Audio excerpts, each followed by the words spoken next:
عزیز الرحمان ہے اور میں پروفیسر آف میڈیسن ہوں۔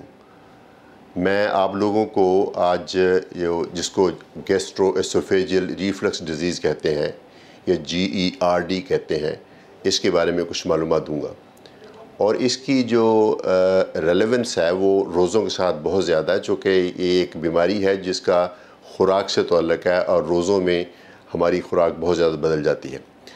تو پہلے تو یہ میں بتانا چاہوں گا یہ بیماری ہے کیا۔ گیسٹرو سے مراد ہوتا ہے اسٹومک، ایسوفیجیل سے مراد ہوتا ہے یہ جو خوراک کی نالی ہے جس میں سے خوراک گزر کے معدے میں جاتی ہے۔ ریفلکس کا مطلب یہ ہوتا ہے کہ جو معدے کا تیزاب ہے یا معدے کی خوراک ہے، جو معدے کی رطوبتیں ہیں وہ پیچھے کو چلے جائیں، جو پیچھے والی جانے والی حرکت کو ہم ریفلکس کہتے ہیں۔ تو ڈیزیز یا ڈس آرڈر بیماری ہوگی تو گیسٹرو ایسوفیجیل ریفلکس ڈیزیز یا جرڈ کہتے ہیں۔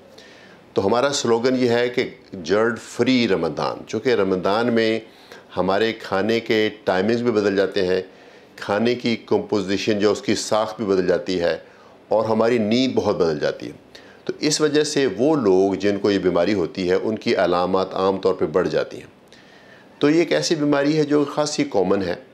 تو اس میں ہوتا یہ ہے کہ جب آپ کھانا کھاتے ہو، خاص طور پہ زیادہ مرغن یا زیادہ مرچ مسالے والے کھانے یا بازار کے کھانے، اگر آپ زیادہ پیٹ بھر کے کھا لیں اور خاص طور پہ زیادہ کھانے کے بعد فوری لیٹ جائیں تو پھر اس میں یہ ریفلکس ہوتا ہے۔ سب لوگوں میں یہ نہیں ہوتا، ہم اگر نارملی پیٹ بھر کے کھانا کھا بھی لیں تو یہ ریفلکس نہیں ہوتا، لیکن کچھ لوگ جن میں پیدائشی طور پہ یہ جو ویلو ہے، ایک میکنزم ہے جو خوراک کی نالی اور اسٹمک میں بیچ میں ایک ویلو لگا ہوا ہے، تو یوں ہی اسٹمک ہمارا کانٹریکٹ کرتا ہے، ایسے اس میں خوراک کو وہ پیستا ہے، تو وہ جو تیزاب کے چھینٹے اڑتے ہیں اس کو واپس نہیں جانے دیتا، نارمل جو میکنزم ہے۔ لیکن کچھ لوگوں میں یہ جو ویلو ہے یہ پیدائشی طور پہ ذرا کمزور ہوتا ہے، تو اس کی وجہ سے جب پیٹ بھر کے کھانا کھاتے ہیں جو تیزاب اوپر کی طرف چلا جاتا ہے۔ کچھ لوگوں میں ایک چیز ہوتی ہے جس کو بولتے ہیں ہائیٹس ہرنیا، ان لوگوں کی خوراک کی نالی ذرا چھوٹی ہوتی ہے، تو یوں نہیں سمجھے کہ معدے کا کچھ حصہ وہ پہلے ہی وہ جو ایک بڑی سی میمبرین ہوتی ہے جو چیسٹ کو اور اسٹومک کو سیپریٹ کرتی ہے اس سے اوپر ہوتا ہے، تو اس کا بڑی جلدی سے تیزاب اوپر چلا جاتا ہے۔ لیکن ایک چیز جو سب سے بڑی وجہ ہے اس کی جرڈ کی وہ ہے موٹاپا۔ وہ لوگ جو وزن کی زیادتی کا شکار ہیں اور وہ اگر خوراک کی زیادتی بھی کریں، جو کہ عام طور پہ دونوں اکٹھی ہوتی ہیں، تو ان کو خاص طور پہ جرڈ کی سمٹم ہوتی ہیں۔ تو یہ کیسے ہوتی ہیں کہ ایک تو یہ ہے کہ خوراک کا میں نے بتایا ہے، دوسرا اسموکنگ سے بھی تعلق ہے، چونکہ اگر بندہ سگریٹ بہت پیے تو اس کی وجہ سے جو ویلو ہے یہ ذرا لوز ہو جاتا ہے۔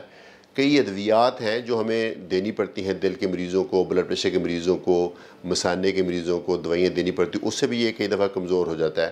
پھر کھانے کے بعد فوراً لیٹنے کی جو عادت ہے تو اس سے بھی یہ تکلیف ہوتی ہے۔ تو سب سے پہلے تو یہ ہے کہ اس کی تشخیص بہت ضروری ہے۔ تشخیص کے لیے میں یہ سمجھتا ہوں کہ آج کل ایک ہمارے پاس فری سورس آف انفارمیشن ہے، گوگل جس کو کہتے ہیں، لیکن یہ میری ایک آپ لوگوں کو ہدایت سمجھ لیجئے کہ کبھی بھی اپنی بیماری کو خود سے گوگل پہ تشخیص مت کریں، اپنے معالج سے ملیں، تو اپنے معالج سے اپنی سمٹم کا اپنا ڈسکس کریں تو وہ بتائے گا کہ آپ کو یہ واقعی جرڈ ہے یا کچھ اور ہے، چونکہ کئی دفعہ دل کی بیماریوں کی علامات بھی اس سے ملتی جلتی ہوتی ہیں، پتے کی بیماریاں اس سے ملتی جلتی ہوتی ہیں، ایک چیز ہے لبلبا پینکریاز، اس کی بیماریاں بھی اس سے ملتی جلتی ہو سکتی ہیں، لیور کی بھی ہو سکتی ہیں، کئی دفعہ سپائن کا مسئلہ ہوتا ہے۔ تو آپ اپنے ڈاکٹر سے ملیے، ان کو ڈیسائیڈ کرنے دیں کہ آپ کو جرڈ ہے کہ نہیں ہے۔ عام طور پہ علامات سے پتہ چل جاتا ہے، لیکن کئی دفعہ اس کے کچھ ٹیسٹ بھی کرانے پڑتے ہیں۔ ایک ٹیسٹ ہے جس کو بولتے ہیں بیریم سوالو یا بیریم میل، اس میں ایک سفید رنگ کا شربت پلایا جاتا ہے اور اس کے بعد ایکس رے لیا جاتا ہے۔ آج کل سی ٹی اسکین سے بھی ہو جاتا ہے، لیکن سب سے جو اچھا ٹیسٹ ہے اس کے لیے جو ایک ڈیفینیٹ ٹیسٹ ہے وہ انڈوسکوپی جس کو کہتے ہیں، جو اس میں کیمرہ ڈال کے دیکھا جاتا ہے۔ لیکن بہت دفعہ جو آپ کی سمٹم ہے اس کو سن کے ہی جو آپ کے معالج ہے وہ اس نتیجے میں پہنچ جاتے ہیں کہ یہ جرڈ ہے کہ نہیں ہے۔ تو اس کا علاج کچھ تو یہ اوور دا کاؤنٹر ملتے ہیں جس کو ہم اینٹی ایسڈ بولتے ہیں، بڑے مشہور برانڈز ہیں، میں آف کورس نام نہیں لے سکوں گا اس میں، چونکہ یہ ایجوکیشنل ویڈیو ہے، کسی برانڈ کو پروموٹ نہیں ہم کر رہے، تو وہ کچھ شربت ہوتے ہیں جو تیزابیت کم کرتے ہیں۔ بہت سارے ادویات ہیں، بہت آج کل ہمارے پاس افیکٹو مؤثر ادویات ہیں جو دن میں 1 یا 2 دفعہ کیپسول لینا ہوتا ہے۔ خوراک کی پرہیز کے ساتھ وہ دوائی کھا لی جائے تو تیزاب کے بننا بہت کم ہو جاتا ہے۔ اور اس کے ساتھ کچھ ایسی ادویات بھی ہیں جو کہ خوراک کو تیزاب کو پیچھے جانے کی بجائے آگے جانے پہ پروموٹ کرتے ہیں.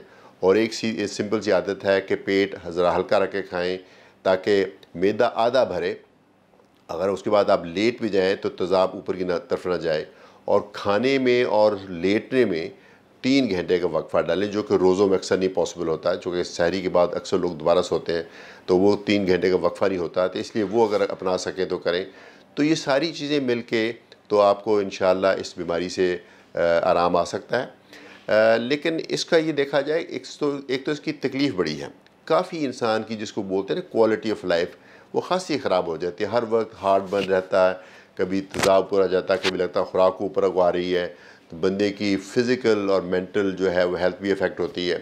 پھر لیکن کچھ لوگوں میں انفارچونیٹلی اگر یہ چیز مہینوں چلے, سال ہا سال چلے, تو اس کی فردر پیچیدگیاں بھی ہو سکتی ہیں. خوراک کی نالی جو ہے اس میں تیزابیت آ سکتی ہے. خوراک کی نالی بہت دیر تک تیزابیت کا شکار رہے تو اس میں کئی دفعہ جس کو ہم بولتے ہیں اسٹرکچر تنگ ہو سکتی ہے, پھر آپ کھانے میں دقت ہو سکتی ہے.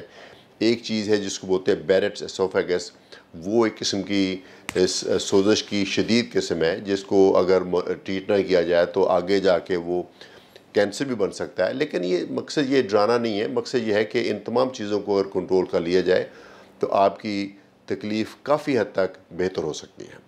تو میں سمجھتا ہوں کہ اگر آپ کو علاج, آپ کو یہ سمٹمز ہیں, تو اگر آپ پہلے سے دوائی نہیں کھا رہے تو اپنے ڈاکٹر سے ملیں. وہ آپ کو یقیناً آپ کو ایسی دوائی پرسکرائب کریں گے جس سے آپ کی سمٹم مکمل طور پہ چلی جائے گی.